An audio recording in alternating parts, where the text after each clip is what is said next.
Every day, 5 billion slices of pizza are eaten around the world. 5 billion. That is more than one slice for every person on Earth, every single day. It is eaten in Tokyo and Nairobi and Mumbai and Sao Paulo and Moscow. There is no food more universally eaten than this one, and almost nobody knows where it actually came from. The story most people tell about pizza is wrong. The truth is older, stranger, and far more interesting. Every day, 5 billion slices of pizza are eaten around the world. 5 billion. That is more than one slice for every person on Earth, every single day. It is eaten in Tokyo and Nairobi and Mumbai and Sao Paulo and Moscow.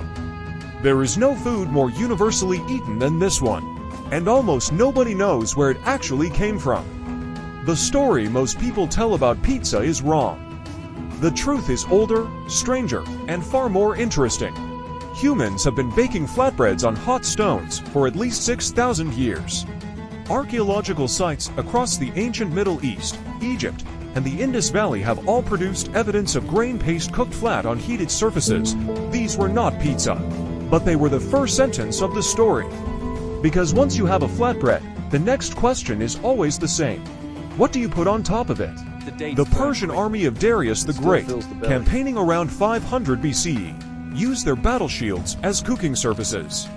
They baked flatbread directly on the metal, then topped it with cheese and dates. The Greek writer Herodotus describes this practice. It is the first recorded instance in history of a flatbread used as a plate and topped with other food.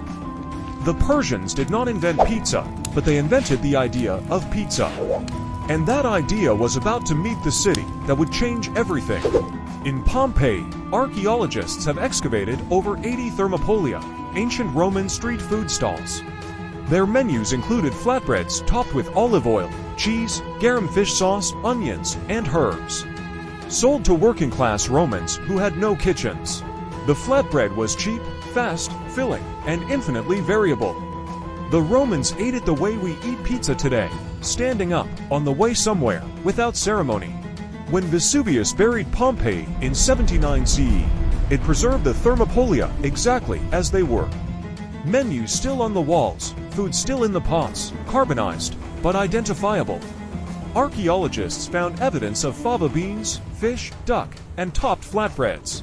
Pompeii is the oldest physical evidence we have of the social culture around flatbread street food.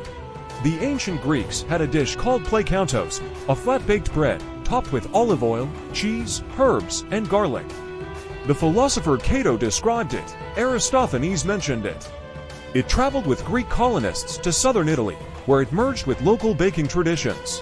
The Greeks did not invent pizza either, but they handed the baton to exactly the right place.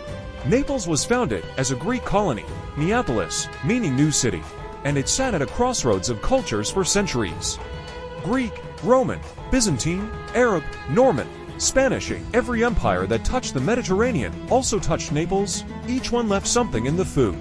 The Arabs brought sugar, citrus, and spices.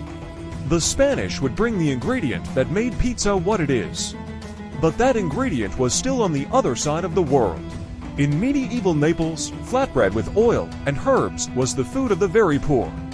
The Lazzaroni, the destitute street people of Naples, ate it because it cost almost nothing and required no utensils. Wealthy visitors wrote about it with a mixture of curiosity and contempt. They called it food for poor people. They were not wrong. And they could not have imagined what it would become. In June 1889, King Umberto I and Queen Margherita of Italy were visiting Naples. The Queen was bored with the elaborate French cuisine that royal protocol demanded. She had heard about the flatbread the poor Neapolitans ate. She sent a request to Raffaele Esposito, the most celebrated pizza maker in Naples, to come to the royal palace. This was almost scandalous. Street food was not royal food. But Margherita was curious. Raffaele Esposito prepared 3 pizzas for the Queen, one with lard, cheese, and basil, one with whitebait. And the third, the one that would change pizza history, was topped with tomato, mozzarella cheese, and fresh basil leaves. 3 colors, red, white, and green. The colors of the Italian flag, unified only 18 years earlier. Whether this was deliberate patriotism or happy coincidence, nobody knows for certain. The Queen sent Esposito a personal letter of thanks. He framed it and hung it in his pizzeria. The pizza she had chosen, tomato, mozzarella, basil, he named after her, the Margherita pizza.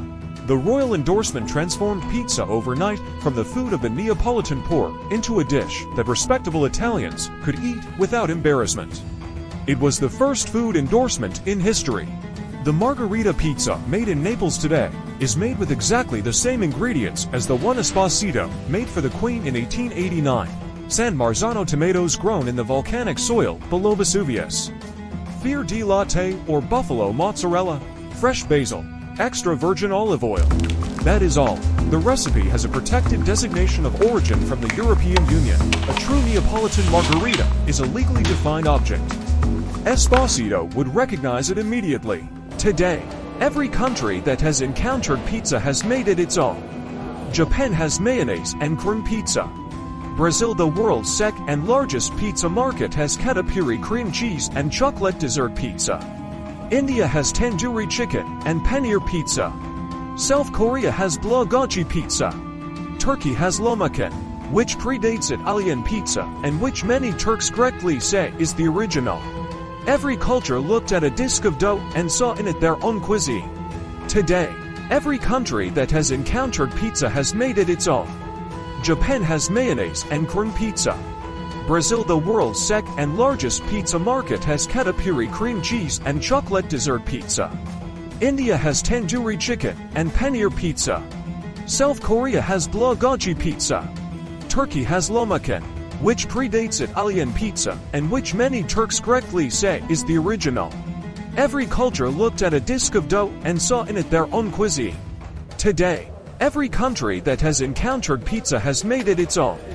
Japan has mayonnaise and cream pizza. Brazil, the world's second and largest pizza market, has catupiry cream cheese and chocolate dessert pizza. India has tandoori chicken and paneer pizza. South Korea has bulgogi pizza. Turkey has lahmacun, which predates Italian pizza and which many Turks correctly say is the original. Every culture looked at a disk of dough and saw in it their own cuisine. Today, every country that has encountered pizza has made it its own. Japan has mayonnaise and cream pizza. Brazil, the world's second and largest pizza market, has catupiry cream cheese and chocolate dessert pizza. India has tandoori chicken and paneer pizza. South Korea has bulgogi pizza. Turkey has lahmacun, which predates Italian pizza and which many Turks correctly say is the original. Every culture looked at a disk of dough and saw in it their own cuisine. In 2001, Pizza Hut delivered a pizza to the International Space Station, the first pizza delivered to orbit. NASA has since developed pizza-making kits for astronauts because crew morale studies showed that the ability to make a personalized pizza was one of the highest value comfort activities in space. A food that originated on a Naples street in the 18th century has now been eaten in orbit. The global pizza industry is worth over $140 billion annually. Americans eat approximately 3 billion pizzas per year. There are 76,000 pizzerias in the United States alone.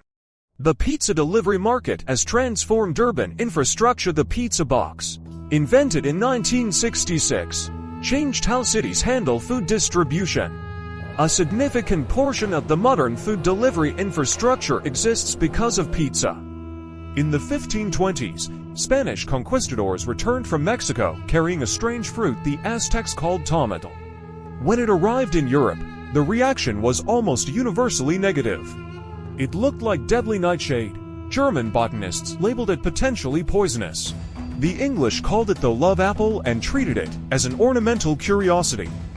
For almost a century after arriving in Europe, the tomato sat in botanical gardens being admired and feared in equal measure. In the 1520s, Spanish conquistadors returned from Mexico carrying a strange fruit the Aztecs called tomato. When it arrived in Europe, the reaction was almost universally negative.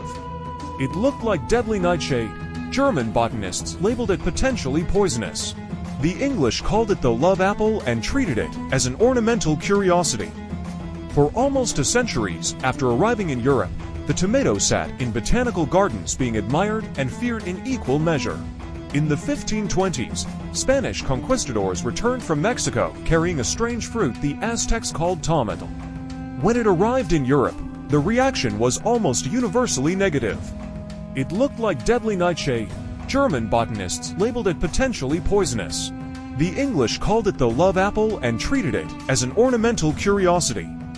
For almost a century after arriving in Europe, the tomato sat in botanical gardens being admired and feared in equal measure.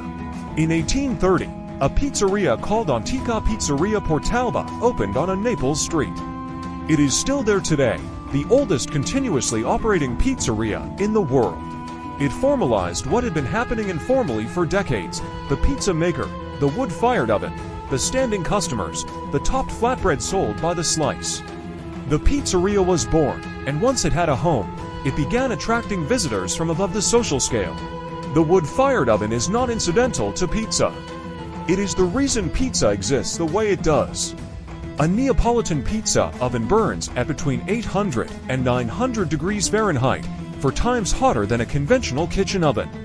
At that temperature, a pizza cooks in 90 seconds. The crust blisters and chars, the cheese melts without burning. No other cooking method produces the same result. The oven is as much the recipe as the ingredients. Between 1880 and 1920, 4 million Italians emigrated to the United States. Most were from the south, from Naples, Calabria, Sicily. They were poor. They spoke no English. And they brought with them everything they knew about food. In the tenements of New York's Lower East Side and the factories of Chicago, Italian immigrants recreated the food of home with whatever they could find in America, including pizza. In 1905, Gennaro Lombardi opened a grocery store on Spring Street in Manhattan and began selling pizza from the back. Lombardi's the first licensed pizzeria in the United States. It is still open today. But early American pizza was already different from its Neapolitan parent. American flour behaved differently. American customers wanted more cheese, more toppings, bigger portions. The adaptation had begun. During World War II, nearly 1 million American soldiers were stationed in Italy between 1943 and 1945. Many encountered pizza for the first time in Neapolitan trattorias and village bakeries. They loved it. Letters home described it. When they returned to America after the war, they looked for it. The demand for pizza in the United States exploded in the late 1940s and 1950s, driven entirely by soldiers who had tasted it in Italy and could not forget it. In 1960, Tom Monahan bought a small pizza restaurant in Michigan for $500. He called it Domino's. By 1978 it had 200 locations. By 1983 it was international. Pizza Hut had opened in 1958. Little Caesars in 1959. What had been the food of Neapolitan poverty was now the food of American convenience, standardized, franchised, delivered in 30 minutes or less. In 1957, the Celentano brothers introduced the first commercially sold frozen pizza to American supermarkets. Within a decade, frozen pizza was a billion-dollar industry. By 1990, Americans were eating 23 pounds of pizza per person per year. The food that had begun a survival food for Naples' most desperate citizens had become the defining convenience food of the world's wealthiest country. Why did pizza spread everywhere when thousands of other foods stayed regional? Food historians point to several reasons. The flatbread format is already familiar to almost every culture on earth. India has roti. The Middle East has pita. Mexico has tortilla. Ethiopia has injera. Pizza did not ask anyone to learn a new eating format. It offered a familiar container with infinitely variable contents. Every culture could fill it with its own flavors and call it its own. Pizza is not really Italian anymore. It belongs to wherever it is being eaten. Naples today has a pizza culture unlike anywhere else on earth. The art of the Neapolitan pizzaiolo, the pizza maker, is on UNESCO's list of intangible cultural heritage. Tourists queue for hours outside the most famous historic pizzerias. The very poverty that created pizza has become the city's most valuable cultural export. Naples feeds the world. It has always fed the world. It just took the world a few centuries to notice. There are foods older than pizza. Foods more complex. Foods more nutritious. Foods that took more skill to prepare. But there is no food that has crossed more borders, fed more people across more class lines, adapted to more cultures, or carried more meaning while remaining this simple. A disc of dough. Something red on top. Something white on top of that. A very hot oven. 90 seconds. The most eaten food in the world. It started with a Persian soldier cooking on a shield. It passed through ancient Greece and Rome and medieval Naples and the poorest streets of a beautiful city that nobody wanted to visit. A queen tasted it and gave it a name. 4 million immigrants carried it across an ocean.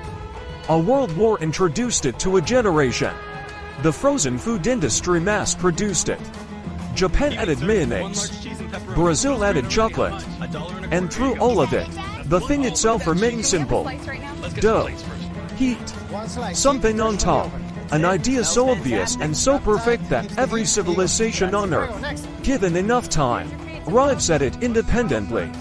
This is not a story about food. It is a story about hunger, the kind that is never only about hunger,